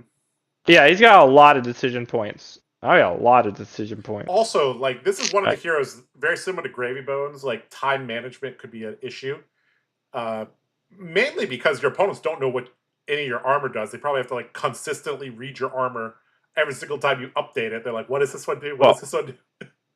to be fair, your Teklo turns take like 2 seconds when it's your turn. It's either like a Terminator tank or armor pass. Like Yeah. there's not much intricacies for the Teklo boss on an offense. It's mainly like a 90% defense deck until it casts its power cards. Mm-hmm. Okay. All right. So people could not figure out where to put him, but you said you're kind of leaning towards like a 7 or 8-ish. So that puts him here in the orange advanced tier. Which tier do you want to place him Yeah, next to? I'll put him to the right of Levia. Put him to the right of Levia. Okay. All right. So right there. Yeah. So most people thought he was around a 6. We think he's a little bit more complicated, mainly because he operates at instant speed and there's a lot of decisions to be made. All right. Next up, we're getting very close to the end. We're only got like 5 left. Azuri Switchblade. Most people think she's a 6. Pretty solid bell curve. Yeah, Azuri, kind of basically the same stats as Bolton in terms of difficulty and spread. This is, I guess, the assassin that you play if you want to play like. Was this the original assassin? Or was Huntsman the original assassin? No, Huntsman was the original assassin. Okay, so this is like the first like in a draft set assassin. Yeah. This was the first real assassin that hit the game. Okay. So in theory, this should be more straightforward than the other assassins. But well, what do you think about Azuri? I don't. I think it's not as hard as Mario, but I don't think it's as easy as Slippy. I'd give it like a 5 or a 6. Probably a 6 actually, because you have some like really cool stuff you can do nowadays. Like you obviously play like cut from the same cloth, and you have dagger shenanigans now, but you can like flip off of Chaliceras, which is like really sick. Yeah. So there's like very complex flip lines that you can take because you might like you have like sequencing that you can do to like end your turn in the middle of your turn by like flipping in certain things and catching your opponent off guard. It's a very mind game-ish deck. Yeah, this was like the hero that people like when it came out. They were like, Josh, why don't you try Azuri? I'm like, we'll see. So this is kind of like the assassin hero for beginner assassin players. So I'm actually looking forward to playing Azuri quite a bit. So you said high 6-ish. So maybe the public put him right next to Bolton. Is that kind of where you're feeling? Like maybe near Puffin, Bolton, Riptide, like this area? I would put it near Puffin and Riptide, somewhere around there. I'm not quite sure where. All right, we'll just put them between Riptide and Puffin then. Okay, so our moderate tier has now expanded to 2 levels, but that's okay. All right. I believe Azuri is a hero that... So this is another hero that people... This is one of the largest ones in terms of discrepancies between pro players and normies. Normies rated this as a 5.5. Pro players said this was a 4.7. That's a 0.8 difference. Is really large. So why do you think? I think it depends on how. I think it depends on how you build the deck. To be honest, you don't see a lot of Azuri players running around nowadays. But really good Azuri players, they make the deck look very good because the deck has like varying levels of play. You can play Azuri and have success with it, but if you're like really good at the deck, because it's actually a really hard deck sometimes. You can win a lot of games that you really shouldn't. Okay. All right. Let's move on. This is a hero that technically was legal for Nats, right? But I don't think anybody played her. Valda Seismic Impact, the hero that is coming out, or has come out, but this is related to the Guardian Mastery Pack, which should release very, very soon. Another good 10% of people didn't answer this, but most people said she was about a 4. A couple of people said 3 to 5. Averaged out to 4 with a pretty tight spread. I don't even have a single game against this hero or with this hero, so I can't say much. I'm gonna rate this. I'm gonna rate this hero solely off of the times I've played it in Blitz. Sure. That's my only experience as well. That's the only frame of reference we have right now. I've seen it played in CC, and it doesn't look too complicated. But you have to keep up. You have to keep up with like drawing cards and whatnot. Where you want to activate your Potions of Luck if you play that card. If you play Earthlord Bounty, how you want to like cast your Siths, or if you want to block with them, or you play a value. It's probably like they're probably right. It's probably like a 4 right now until we see more cards or how the deck's supposed to be played through the Guardian Master set. All right. Where is Valda? Okay, so Valda was placed around Syndra, Victor, Dash-IE. So somewhere around here, you'd say, like near Kayo? Or are we just gonna put all the Guardians right next to each other? No, that would say that Valda's like because the other Guardians are like on the lower end. I think it would be near Fang. Okay, so maybe between Fang and Max. Yeah, between Fang and Max. This is a hero I think we're both not really sure where she should go. Just played her in Blitz, and I think she's not getting 42 health in CC, unfortunately. She's just getting 40, so she's getting it's getting ripped off there a little bit, but that's it is what it is. A little bit. Yeah. You probably don't want heroes with more than 40 life in CC. Yeah, that could be bad. All right, next up we got Verdance, Thorn of the Rose, winner of the U.S. National Championship. A lot of people said she's a 7. pretty tight bell curve around that. This is a hero that averaged out to 6.79. Another situation where there's a very large discrepancy between pro players. Pro players rated her as a 6.4. Normies rated her as a 7. So yeah, what do you think about that? She's like Florain, but she's got these fancy pair of boots that just kill you, and she's got a lot more life gain than Florain does, which makes her harder to pilot by nature because you're up a turn on Striders, so you have to keep that in mind while playing the game. You don't have face purgatory, so you have to like be more careful with your blocks. I would say it's definitely harder to pilot than the other Herds hero. So I would say they're like in on 6 to 7. I'd say that's accurate. Yeah, most. So why do you think there's a large discrepancy between pro players and normies? Is it just because normies think Storm Striders and say it's complicated? Once you learn how to play Verdants, I mean, it's a. I don't want to say it's a fairly simple deck, but it's like it's much easier to pilot once you like learn the intricacies of what the hero is supposed to do. I think it's more like a knowing the game plan of the hero type of thing. Okay, this was placed near Katsu, Levia, Mario, Nuu, Dio by the public. Is this going to go at the very lower at the lower end of advanced? Yeah. Okay. Kind of at the very, very low end, or a little bit higher? Yeah, I'd say so. It borders moderate, but we'll put it in advanced. All right, sure. All right, 2 heroes left. Good old Victor Goldmane, aka the horse. Most people putting him around a 3 to 5. Pretty standard bell curve. Nobody gave it above an 8.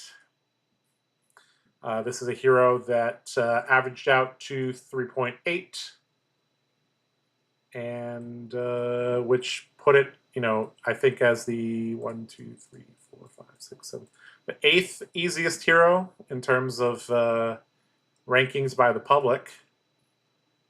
Well, the secret to Victor is winning your clashes, right, Damien? Just get good at that. Yep.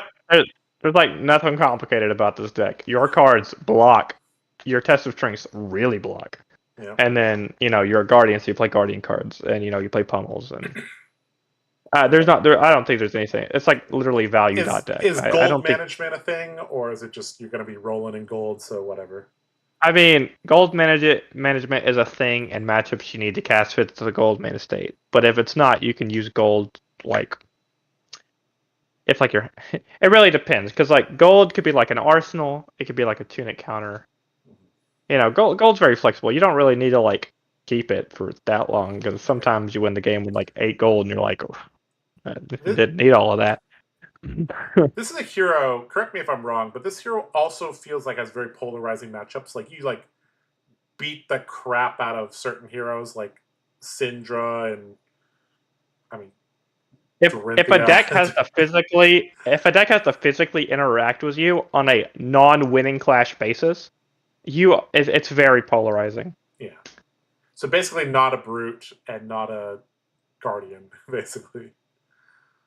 If you're a ninja or warrior, this hero's bad news bears for you. But if you're a board-based deck, if you're a wizard, if you have strong enough cards like Kayo, for example, then you're okay. So, all right, where do we want to put Jarl? Not Jarl, sorry, Victor. Victor, I would literally just put him next to the other guardians. There's nothing too special about him, other than like the goal mechanics, and that's not that complicated. Is he more complicated than Bravo? Yeah. Okay, so we'll put him there. So it looks like we're gonna have like 3 weeks of Guardians. Oh man! Oh no! All right. Well, at least you'll be in the rhythm. In the rhythm, yeah. All right, we got one more hero, Vinset Iron Maiden. Rated as an 8 by most of the population, has a nice bell curve around that. This is a hero that the general population put as a 7.66, and both pro players and normies agreed on that. This puts her fifth hardest deck to pilot. Yeah.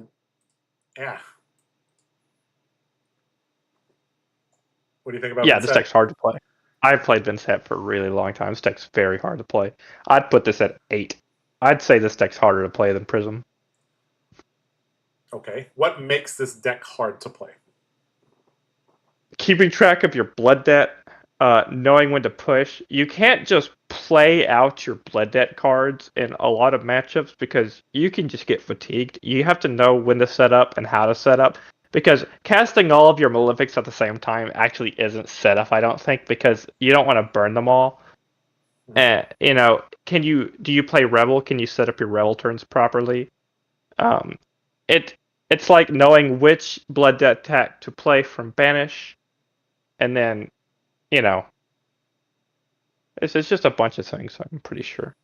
Disruption also can be problematic for Vincent sometimes. This is also a hero that's like very hard to establish an arsenal with, so you have to like be very selective with what you arsenal, and you know what cards you leave in the banish zone. You know, utilizing Cull is also a little bit tricky. Cull is like the most Giga Brain card in the deck. Yeah. All right, so does this make its way into PhD tier, or does this sit alongside Prism? It sits next to Prism at the top of Advanced. Okay.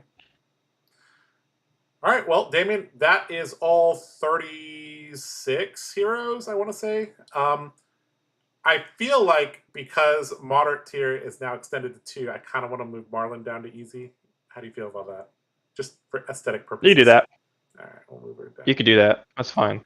All right, there we go. Now things look real nice there. All right, so, well, this is in theory, this is the final tier list. Is there any heroes you kind of want to move around here, Damien, or are we pretty happy with what we got here? I'm pretty happy with everything that.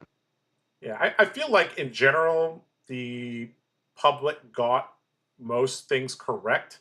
I'd say the only heroes that there was a little bit of a discrepancy were like Tekla-Vossen, and yeah, I mean, we generally agree on Rhinar as well, I guess. But in general, It's mainly just. Yeah. It's just decks that nobody plays are the ones with a bunch of discrepancies, like Maxx. Yeah. And Tekla. Yeah. The ones with the largest. Yeah, if we look back here, like the heroes with the largest standard deviations: Huntsman, Tekla, Dash IE, Maxx. Like these are. I mean, Dash IE is kind of played, but like these are decks that are not commonly played. So, all right. So yeah. So now that we've made our tier list, the basic idea of this series is we're going to be going from 0, aka Fai, and we're going to make our way up and up and up and up and up and up and up and up and up and up all the way to Kano to 60, and we're going to learn how to play the deck at a moderate competency. So we're going to start off with Fai, go to Ira, and then we're going to make our way up. So from right to left, down to up. So yeah, so we're going to start off with some ninjas. I feel like we could. I don't know. What do you guys think in chat? Should we skip the warriors because I know how to play them, or should we still go through them? That's actually a good question. Well, we'll do a poll in chat. But yeah, basically we want to go through all the heroes. I have an idea. You have an idea. Okay, what's your idea? I have an idea. What if we saved the warriors for last and you played warriors against the decks to see if you learned anything? Sure, we can do that. That's good. But that's actually the real idea. Like when I was at Nats this year, I felt like I was losing some edge because I didn't know what the other heroes were trying to do, and that's really important for all the warriors. So going through and actually playing on the other side, that's how I got started with Dorinthea. I started the game on Ira, and I played against Dorinthea, and I lost against Dorinthea, and I said, all right, I'm going to figure out how this hero plays, and then I'll come back to Ira. I never came back to Ira.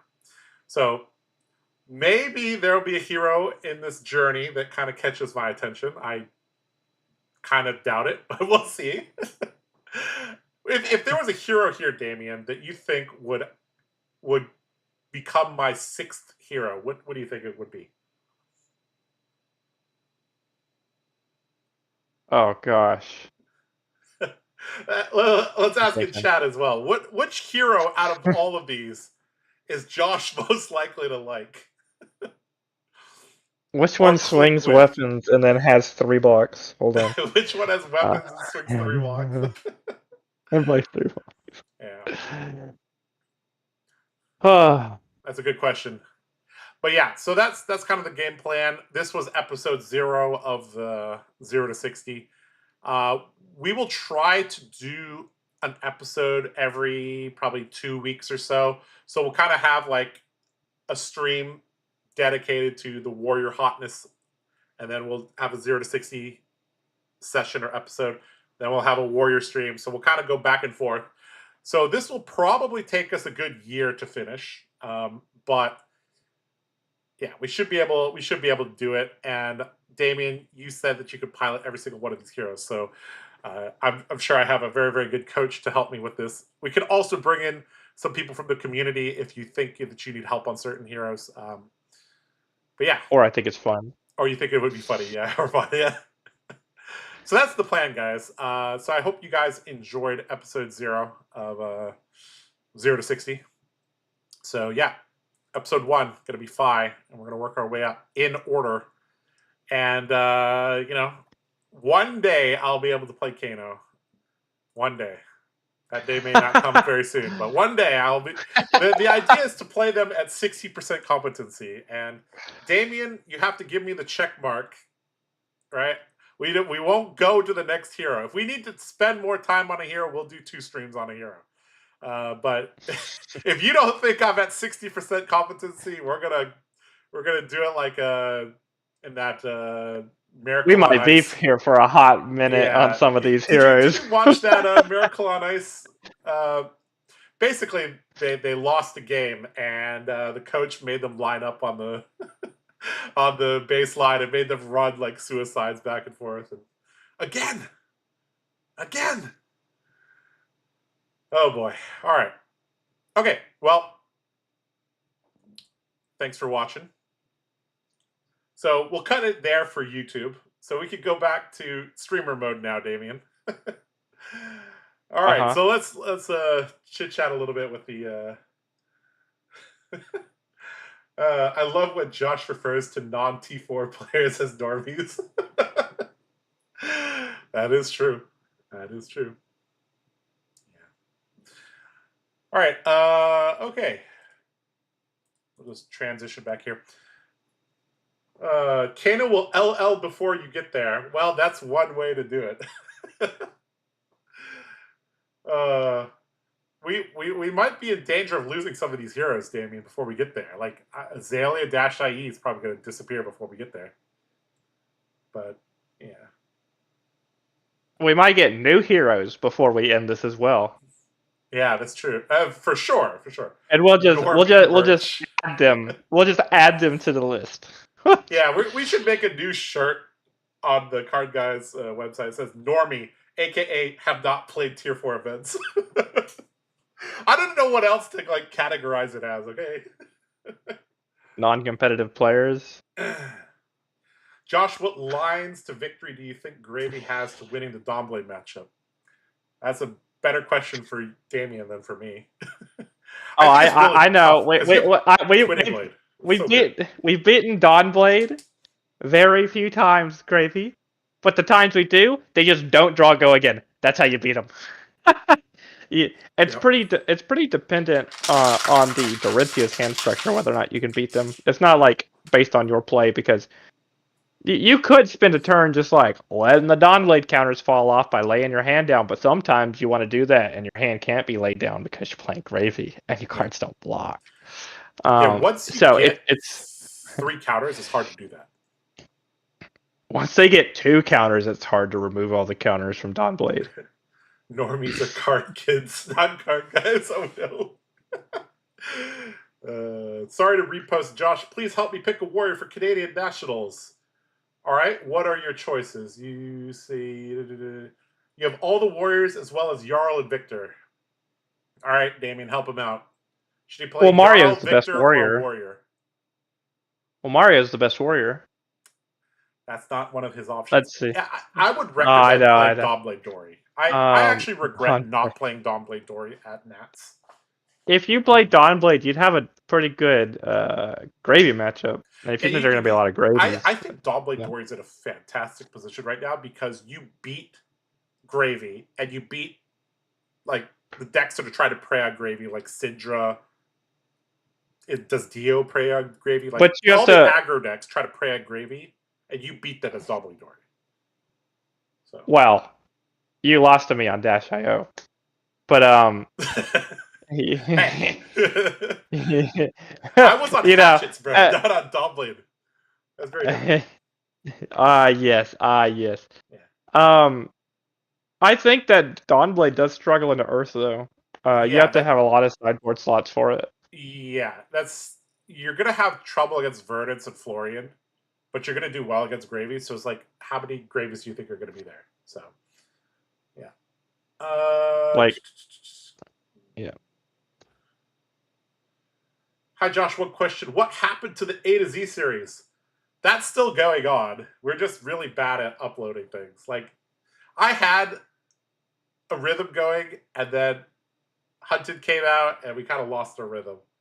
But that's still going. But this is going to be a supplement to that. Gets bricked by Verdance. Yeah, all the Earth Heroes are really bad for Dory. I think that if you're going to play a warrior at Nats, you should play one that can beat Earth Heroes. Yeah. Yeah, Kassai and Fang are better against the Earth Heroes. I don't think Fang is that bad of an option. Yeah, Fang.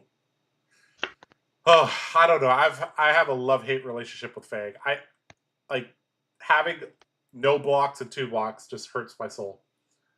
Yeah, but when you get online turn 1, you feel insane.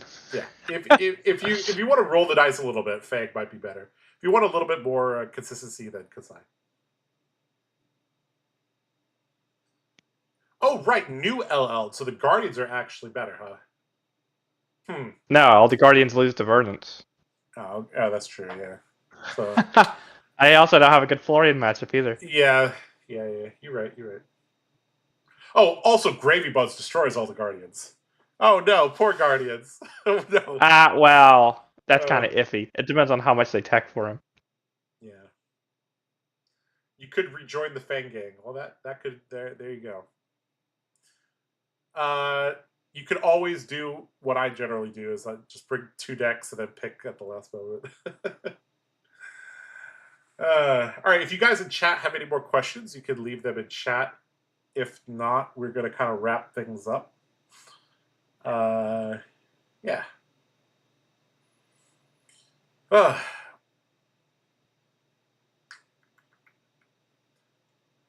When's the next big event for us, Damien? That's Kansas City? That's like in August. Pretty far away. Pretty far away for us. Unless you count Pro Tour Singapore. Pro Tour Singapore could be... Well, I guess you're not going to Singapore. Probably too far, too much money. Dude, it's really far. Like, Hong Kong, every time I go back is already far. But, like, Singapore is like an extra 4 hours compared to Hong Kong. It is like dig a hole to the other side of the world far. It's real far. Guardian versus Gravy will be like Dromai versus Guardians. Both say 90-10. Yeah, classic 90-90 matchup. What are your thoughts on the Yuki Gravy list versus the traditional Brody list? Well, I'm glad you're here, Damien, because I don't know the damn difference between those. What? I haven't even looked at either of them. I just make my own lists. Aha. Oh, okay, gosh. So I guess let's go to fabtcg.com and look at, because I believe she wrote an article called 0 to 80, right? So let's take a look here. 0 to 80 Gravy Bones. All right, let's see here. Let's open the lists, and we can go over here. All right, so this is Yuki's Gravy Bones list. A lot more reds than normal. I believe is the difference, right? Most Gravy lists are running very few reds. And I believe Brody's list runs Rainbow Golden Tipple. Like, it looks pretty standard. I mean, 2 time step potions is kind of cool. Like, the blue base is very standard, right, for Gravy. You basically run the things from the Armory deck, you run the Majestics, and then you run, like, the good draft cards like Avaski and Saltwater Swell and stuff like that. Like, the blue base is basically all the Majestics that you could possibly have. Golden Tipple. Like, the blue base, I think, is pretty standard, right? This one is running... Is this fewer? This looks like a little bit lower on the allies as well. Like, this is more like physical damage, less ally damage, I think is the difference. The list you're looking at is better in a Dawnblade because it plays a lot of attack actions. Yes, it has CNC, E-Strike, Gold Tipple, Saltwater Swell, and Sloop. So this is like, there's like attack action focused deck, yeah. There's like 2 versions of Gravy. There's like the one that pushes ally damage, and then there's the one that pushes attack actions. Mm-hmm. Both of them have like different spreads, very very minute differences. Like, one's better in a warrior, one's not. Yep. One's better if your compass gets blown up, one's not. Yep. A couple things here and there. Sure. Yeah. So that's kind of the difference there. All right. Well, Damien, thanks for joining me on today's stream. I know you said you're gonna get your setup for maybe 2 weeks' time. Roughly, will be our first episode. Does that sound good? Yeah, I mean, I'll definitely have it by then. Okay. Well, that seems good. So we'll learn how to play Fai, and hopefully it's not going to take us 2 sessions to learn Fai. David, if it better take 1 session. It better take 1 session. Well, the question is, Damien, can an old dog learn new tricks? What do you think? If you can't play head jabs, I don't know what we're gonna do about the. Oh no. Yeah. Well, I actually want to ask another question. Let's go back to the tier list. Little bonus content for you guys that are still sticking around here. So, up on screen, Damien, I have our tier list. At what point am I going to start needing 2 sessions to learn heroes? Hold on. I gotta let it catch up. Yeah. Okay. What deck do I think you'll start needing 2 sessions on?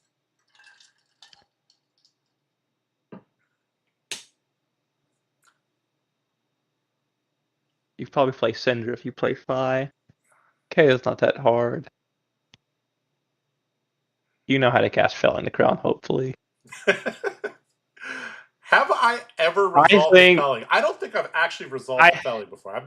I think you'll fall apart when we get to Marlin, Rhinar, Slippy. That's where I think you'll fall apart.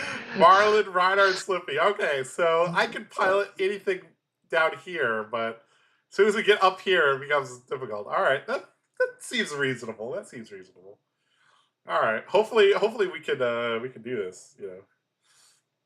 I mean, in theory, I could play moderate heroes like Bolton, Dory, and Kassai. I should be able to handle most of these heroes in the middle, in theory. So I think a lot of these heroes I've never even played in. So in draft, I've played all these heroes in like drafts. I mean, except Prism and Vincent didn't exist in draft. I didn't actually play Mario in draft either. So that might be actually part of why I found that hero so hard. Is I didn't know what any of this stuff did. Yeah. Okay. Cool.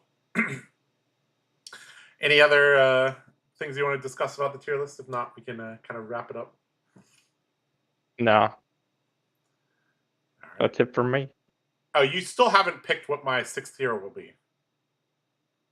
Which of these heroes am I most likely which to of the bond 6 with? heroes do I think you're gonna pilot? No. I have my 5 warriors. What will be my 6th hero? Yeah.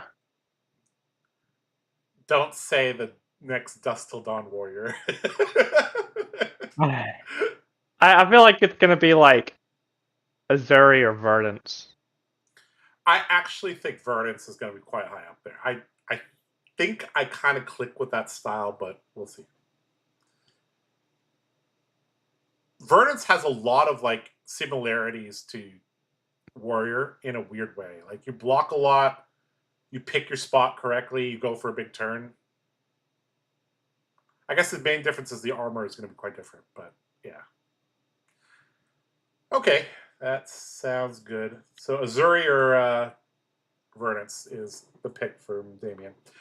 All right, guys. Well, thanks so much for joining us today on this, kind of chill, relaxed stream. That was, good fun. Thanks, Damien, for coming along for the ride. Got anything to shout out or to say to the chat before we go? No. No, I you can't think of sound anything. tired. I'm not. You're not? Okay. You're just, No. this is just how you are. All right. Okay. Fair enough. All right, guys. Well, good luck at your nats if you have nats this weekend. Yeah, hope to see you guys here next week. Bye bye. Take care.